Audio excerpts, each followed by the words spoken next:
Good evening, नमस्कार, जय हिंद। आज इस लाल सर्कल से फिर मुझे डर लगने लगा है। ये लाल सर्कल वो है जब बचपन से हम देखा करते थे, कहीं हम पूरी तैयारी के साथ जाए और टीचर मैम जो है वो लाल सर्कल ना लगा दे। आज माउंट आबू टेडेक्स ने फिर मुझे उस लाल सर्कल में ला खड़ा किया है, लेकिन आज मैं अपने आप को सिक्योर महसूस कर रहा हूँ और मजबूत भी महसूस कर रहा हूँ, क्योंकि मैं अपनी भारतीय संस्कृति के संवाहक के रूप में, दूत के रूप में यहाँ पर खड़ा हूँ और उस संस्कृति की बात कहने जा रहा हूँ जिसमें भूखे को अन्न देना तीर्थ के समान माना जाता है। साथियों, हमारी संस्कृति में बहुत सारे ऐसे प्रसंग मिलेंगे, आपने शास्त्रों में बहुत सारे ऐसे प्रसंग मिलेंगे जब हम देखते हैं कि आपने अपना सब कुछ देकर दूसरे का पेट भर दिया। अपनी जान देकर महर्षि दधीची ने देवासुर संग्राम के लिए वज्र बना दिया। राजा हरिश्चंद्र ने सत्य का मान रखने के लिए अपना सब कुछ दान कर दिया। मैं उस संस्कृति के संभाग के रूप में आपके सामने खड़ा हूं। मेरी ओर से यहाँ बैठे सभी टीचर्स को, गैलेक्सी को और नन्हे मुन्ने बच्चों को, मेरे प्यारे दोस्तों को जिनकी आंख में भारत का सपना पल रहा है, उन सबको नमस्कार, जय हिंद। मैं दिल्ली की राजधानी, भारत की राजधानी दिल्ली से आपको नमन करता हूँ। आज जब पूरा देश आजादी का महोत्सव मना रहा है, अमृत महोत्सव, 75 साल बीत गए और आज हम देख रहे हैं कि भूख को लेकर समाज का क्या योगदान है, समाज कैसे भूख को देखता है और कैसे अपनी भूमिका का निर्वहन करता है। हमारे पास रोड अहेड क्या है, ये सब बातें देखने की है। अब मैं इस लाल सर्कल से बाहर जाऊं तो आप कृपया ताली मत बजाइएगा। साथियों, भूख कोई लग्जरी नहीं है, ये बुनियादी जरूरत है। आप महसूस कीजिए, पिछली बार जब आपने स्विगी के लिए कुछ ऑर्डर किया हो, आपका ऑर्डर आने में 30 मिनट देरी हो गई, आपको भूख कैसी लगती है? आप उसकी इंतजार भी करते हैं और घर में जाकर बार बार अपने रेफ्रिजरेटर को भी खोलते हैं कि कुछ ऐसा है जो उसके आने से पहले मैं खा लूं। होता है कि नहीं होता?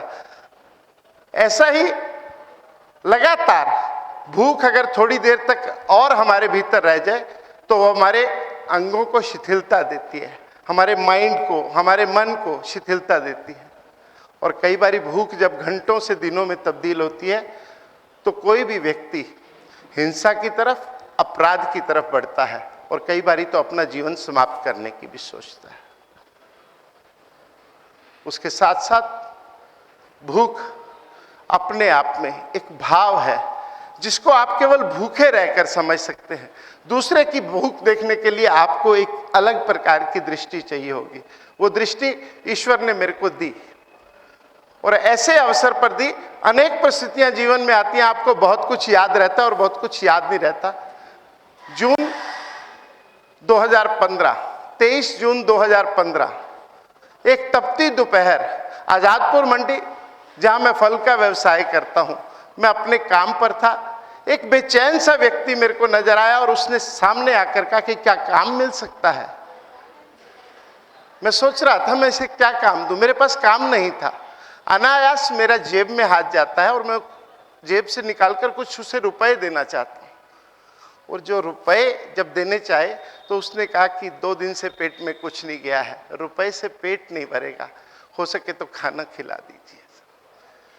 साथियों, उन क्षणों को मैं आपके सामने एक्सप्लेन नहीं कर सकता। मेरे घर से आया हुआ जो खाना था वो केवल रोल किए हुए 2 या 3 रोटी थी और मैंने उसे वो रोटी देते हुए कहा कि सामने वेंडर है, उससे आप सब्जी ले लीजिए और आप खाना खा लीजिए। वो व्यक्ति खाना खाने लगा। 10 मिनट तक मैं उसे निरंतर देखता रहा। उसके चेहरे की बेचैनी कम हो रही थी और मेरे अंदर की बेचैनी निरंतर बढ़ रही थी। उसी समय मेरे मन में विचार आया कि आज तो मैंने इसे खाना खिला दिया, कल क्या होगा? कल फिर ये जद्दोजहद करेगा, कल फिर अपनी भूख की लड़ाई कहीं और जाकर लड़ेगा।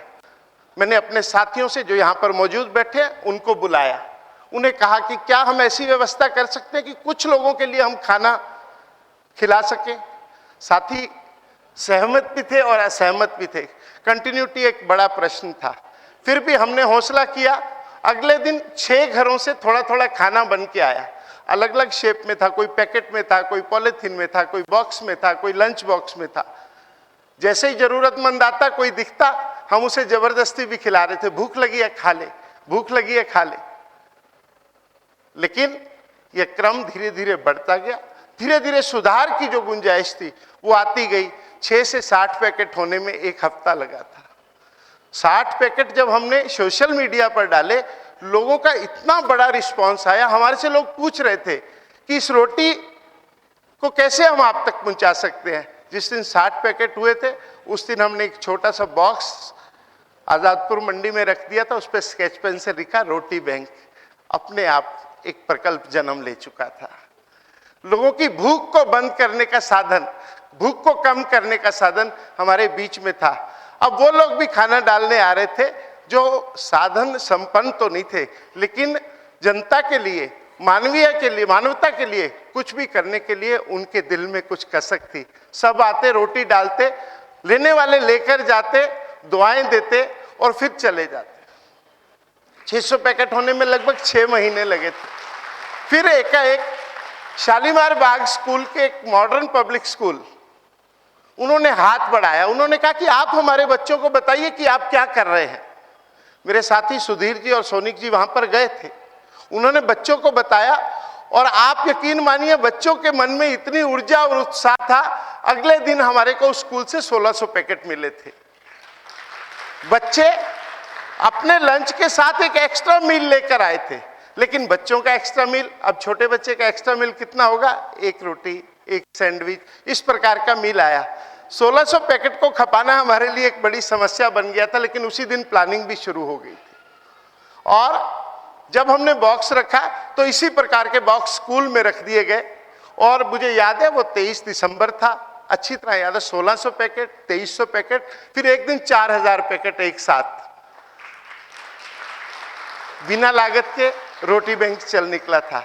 हमारे लिए गर्व और गौरव के क्षण थे जब अप्रैल 2016 में हमारे देश के चक्रवर्ती प्रधानमंत्री श्री नरेंद्र मोदी जी ने मन की बात में भूख के संदर्भ में हमारे रोटी बैंक का जिक्र किया।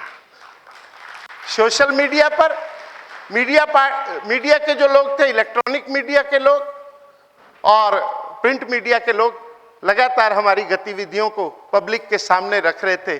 टीम बढ़ रही थी, पैकेट बढ़ रहे थे। हम रोज पैकेट उठाते, कभी all India institute of medical sciences के बाहर बैठे हुए अटेंडेंट्स को देते, कभी कंस्ट्रक्शन साइट्स पर जाकर देते, कूड़ा बीनने वाले बच्चों को ढूंढते, क्योंकि आजादपुर मंडी में इटसेल्फ कूड़ा बीनने वाले ढेर सारे बच्चे आते हैं।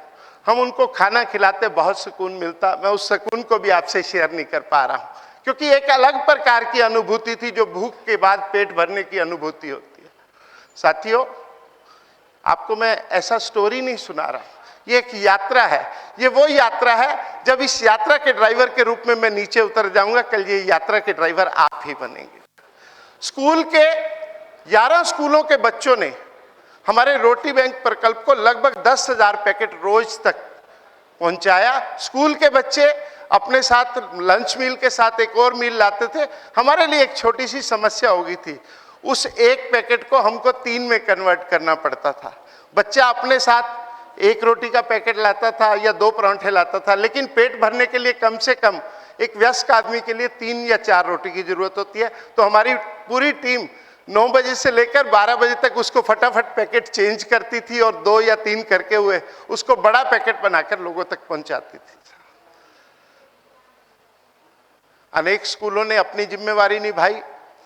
लोगों के घर जन्मदिन होते थे, हमें फोन आता था कि हमारे यहाँ जन्मदिन है, हम 50 पैकेट आपको देने चाहते हैं। किसी की शादी की सालगिरह है, तब 200 पैकेट आ गए। किसी के बड़े बुजुर्ग का रिमेम्बरेंस डे है, उस दिन भी 100 पैकेट आ गए। इस प्रकार निरंतर हमारा विचार बल ले रहा था। लेकिन ज्यादातर फोन जो आते थे कि कल हमारे घर पार्टी थी, आप हमारा बचा हुआ खाना ले लेंगे, रात को कुछ खाना बच गया था। तो मेरे साथी सुधीर जी और सोनिक जी जवाब देते थे, आप उस खाने को देख लीजिए, अगर खाने लायक है तो हम उठा लेंगे।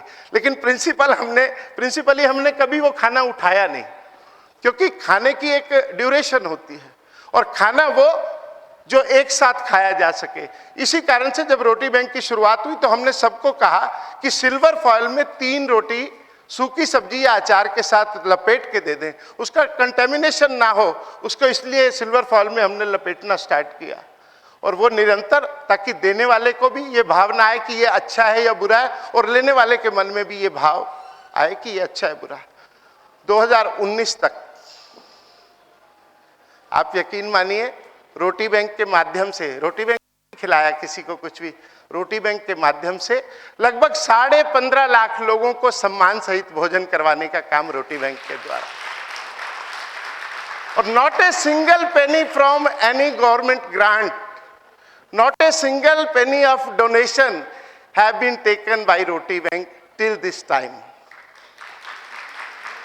आप इस मॉडल को आप सोच के देखिए, ये हमारी संस्कृति का मॉडल है। हमारे घर में जब माँ रोटी बनाती थी तो 4 रोटी अलग रख दिया करती थी, 1 रोटी ब्राह्मण की, 1 रोटी कुत्ते की, 1 रोटी जरूरतमंद की, 1 रोटी कौए की। यानी कि सृष्टि को जो पालने का काम था ये समाज किया करता था। लेकिन पिछले 30-40 वर्षों से समाज में ये वैक्यूम आ गया था, ये शून्यता आ गई थी, हम सब भूल गए। लेकिन समाज को संस्कृति और सभ्यता के साथ जोड़ते हुए और घर के चूल्हे के साथ जोड़ते हुए रोटी बैंक ने काम दोबारा शुरू किया। 2020 हम सब के लिए एक अनोखा मंजर था, जो जितना मजबूत था उतना मजबूर दिखा। लाखों परिवार बेरोजगार हो गए, लाखों परिवार सड़कों पे थे। हम सब ने किसी न किसी रूप में अपने किसी साथी को खोया। लेकिन जब लॉकडाउन हुआ और प्रवासी मजदूर अपने घरों को जा रहे थे, रोटी एक बड़ी समस्या थी, सरकार के लिए भी और हमारे लिए भी, क्योंकि उस समय सभी दुकानें बंद थी। उस समय रोटी बैंक ने अपना ग्रांट और डोनेशन लेने वाला प्रण भी तोड़ दिया। लोगों ने आर्थिक सहायता की, किसी ने राशन पहुंचाया, किसी ने आटा पहुंचाया, सब्जी पहुंचाई, और हमने एक टेम्परेरी किचन इंस्टॉल कर दी। और लगभग सैकड़ों वॉलंटियर लोगों को खाना पहुंचाने का काम कर रहे थे। सरकार ने हमारी सहायता करी, पुलिस ने हमारी सहायता करी, सामाजिक संगठनों ने हमारी सहायता करी, और SOS सर्विसेज जितनी भी चल रही थी, कहीं से फोन कॉल आता था, द्वारका में खाना चाहिए, मोटरसाइकिल लेके तुरंत द्वारका जाइए जी, नांगलोई में खाना चाहिए, आप तुरंत जाइए, फरीदाबाद में चाहिए। और फरीदाबाद में हमारा कोई सेंटर नहीं है, लेकिन फरीदाबाद में फिर किसी साथी से बात करी कि क्या आप उसके घर में खाना पहुंचा सकते, वहां खाना नहीं। साथियों, 2020 में कोरोना काल में हमने मकान में भी खाना पहुंचाया, हमने शमशान में भी खाना पहुंचाया, हमने रैन बसेरों में भी खाना पहुंचाया, हमने हॉस्पिटल्स में भी खाना पहुंचाया। और जब श्रमिक ट्रेन चल रही थी तो हमारे साथी रोज अपने पिट्ठू बैग लादकर 100-100, 200 पैकेट चने के, पानी की बोतल्स, दूध की बोतल्स लेके श्रमिक ट्रेन में श्रमिकों के लिए खाना पहुंचा रहे थे। इसके लिए हमें कोई रिवार्ड नहीं चाहिए, कोई अवार्ड नहीं चाहिए। लेकिन एक, जब हम आजादी के महोत्सव की बात कर रहे हैं तो हमें आपसे कुछ अपेक्षाएं हैं। हम अक्सर किसी भी असफलता के लिए, किसी भी लैप्स के लिए सरकारों के ऊपर वजन डाल देते हैं। सरकार ये नहीं कर रही, प्लानिंग ठीक नहीं हुई, योजना अच्छी नहीं बनी, नहीं तो ऐसा नहीं ऐसा हो जाता। आप बताइए कितनी सरकारें योजना में सफल हुई कोरोना काल में? कितने लोग अपने लोगों को बचाने में सफल हुए? वो ऐसा मंजर था, किसी के ऊपर दोषारोपण करने से कुछ नहीं हो रहा था। हम सब अपनी अपनी भूमिका निभा रहे थे, जिससे जो बन पा रहा था वो कर रहा था। साथियों, मैं आपसे इतना ही कहूंगा, ऐसे छोटे छोटे प्रयासों से, बिल्कुल छोटे छोटे नेक प्रयासों से साधु शक्तियां शुरुआत से ही इस सृष्टि को चला रही। केवल भारतवर्ष में ही नहीं, विश्व का जो यूनाइटेड नेशन का जो हंगर इंडेक्स है वो रोज हमें डराता है। इतने लोग मर गए, इतने लोग भूखे सो गए, लेकिन उसके साथ साथ हमारे मंदिरों में अन्न क्षेत्र चल रहे हैं, हमारे मंदिरों में भंडारे चल रहे हैं, हमारे गुरुद्वारों में लंगर सेवा चल रही है। और तो और देखिए, आप सड़क पर निकलते जाइए, लोग बिना बात पे किसी को भोजन करवा रहे हैं। ये बिना बात का जो कंसेप्ट है वही केवल इंडिया में है, हमारे भारत में है। क्यों ना भारत तरक्की करेगा जब हम सब लोग ठान लेंगे कि हमने रोज एक व्यक्ति को भोजन करवाना है, केवल एक व्यक्ति को। आपका समर्थ है आप 2 को करवाइए, आपका समर्थ है आप 3 को करवाइए, लेकिन कभी ना कभी जब आपके बच्चों का जन्मदिन हो, कभी आपके बुजुर्गों का स्मृति दिवस हो, तो आप जरूर ज्यादा लोगों को भोजन करवाइए। सोसाइटी को देखना होगा, सोसाइटी के असली सीन को देखना होगा। सोसाइटी है क्या? सोसाइटी छोटे छोटे टुकड़ों में बटी पड़ी है, लेकिन ये टुकड़े रंग बिरंगे हैं, सुंदर है। हमारी भूमिका क्या है? हम इन छोटे छोटे टुकड़ों को उठाएं, एक साथ जोड़ें, साधनहीन और साधन संपन्न के बीच में हम लोग सेतु बने, और फिर इन टुकड़ों को जोड़ के देखिए, दीवार पर एक सुंदर सी म्यूरल पेंटिंग नजर आएगी आपको। यही समाज है, इसी समाज का हम हिस्सा है। मैं आज आपको ये नहीं कह रहा कि कल आप रोटी बैंक खोल रहे हैं, मैं आपको ये भी नहीं कह रहा कि कल से आप हमारे कंट्रीब्यूटर बन जाएं, लेकिन आप अपनी भूमिका को शिद्दत के साथ निभाएं। समाज में आपके होने का मतलब आपके साथ वाले को पता चले, आपके पड़ोसी को पता चले, और आपके आस पड़ोस में कोई भूखा ना रहे। ताकि कोई भूखा ना रहे, इस मिशन में आप सहयोगी बनेंगे। जब आप घर से निकलेंगे तो 1 या 2 पैकेट रोटी, या 2 या 3 बोतल पानी, 2 या 3 बोतल दूध की आप अपने साथ रखकर चलिए। और जहां आपको भूख और भीख के बीच में अंतर समझ आए, उस व्यक्ति को भूखे का पेट भरने का काम, ये जिम्मा आपका है, समाज का है, सरकार का जिम्मा नहीं है। सरकार लोगों को भूख से नहीं बचाएगी, हम लोगों को बचाना होगा। ये हमारे भारत की संस्कृति है, और इसी संस्कृति पर चलते चलते जो आड़े तिरछे पांव पड़े, अपने समर्थ अनुसार आप करते रहिए। साथियों, जब शुरुआत का दौर था, अनेक लोग हमसे फोन करते थे, क्या हम भी रोटी बैंक खोल सकते हैं? आपका कोई ब्रांड तो नहीं है, आपका कोई ट्रेडमार्क तो नहीं है? मैं कहता था आप खोलिए, मेरा ट्रेडमार्क भी आपका। और आज आप YouTube पर देखेंगे, अलग अलग सोशल मीडिया पर देखेंगे, 150 से ऊपर रोटी बैंक देश भर में काम कर रहे हैं। उनका मॉडल भले अलग अलग हो सकता है, लेकिन मुझे संतोष इस बात का है कि इसकी शुरुआत करते हुए हमने कभी भी अपने ट्रेडमार्क और ब्रांडिंग की नहीं सोची। और आज पूरी टीम के साथ देश भर में हमारे 53 सेंटर है और 11 स्कूल जुड़े हुए हैं। अब कोरोना देवता चला गया है, स्कूल्स फिर से रोटी पैकेट्स देना शुरू करेंगे। मैं सोचता हूँ उन स्कूल पैकेट के साथ आपका भी एक एक पैकेट आए, और उस शिद्दत के साथ किसी भूखे के, किसी जरूरतमंद के पेट में जाए। रोटी बैंक का यही मिशन है। आइए मिलकर संकल्प लें कि कल से आपका रोटी बैंक एक एक व्यक्ति के लिए शुरू हो जाएगा। और आज इस टॉक के माध्यम से मुझे अपनी बात विश्व पटल पर रखने का मौका मिल रहा है। वर्चुअली बहुत सारे लोग जुड़े हैं, आप भी जुड़े हैं। हम सब मिलकर अगर हाथ बढ़ाएंगे तो ये पूरा भारत और पूरा विश्व भूख मुक्त होगा। फिर विश्व का जो हंगर इंडेक्स है हमें तंग नहीं किया करेगा, हमें नींद भी अच्छी आएगी और सृष्टि भी समूच चलेगी। इतना कहकर मैं अपनी वाणी को विराम देता हूं और आपसे अनुरोध करूंगा, कल रोटी बैंक आपका है। इस यात्रा के बाद, मेरे यहां से उतरने के बाद, आप रोटी बैंक की वैन के ड्राइवर हैं और चल पड़िए, निरंतर भूखों का अन्न से पेट भरिए। निश्चित रूप से आपको तीर्थ यात्रा के सब परिणाम मिलेंगे, वही फल मिलेगा जो तीर्थ यात्रा करने पर मिलता है। बहुत बहुत धन्यवाद। जय हिंद, जय भारत।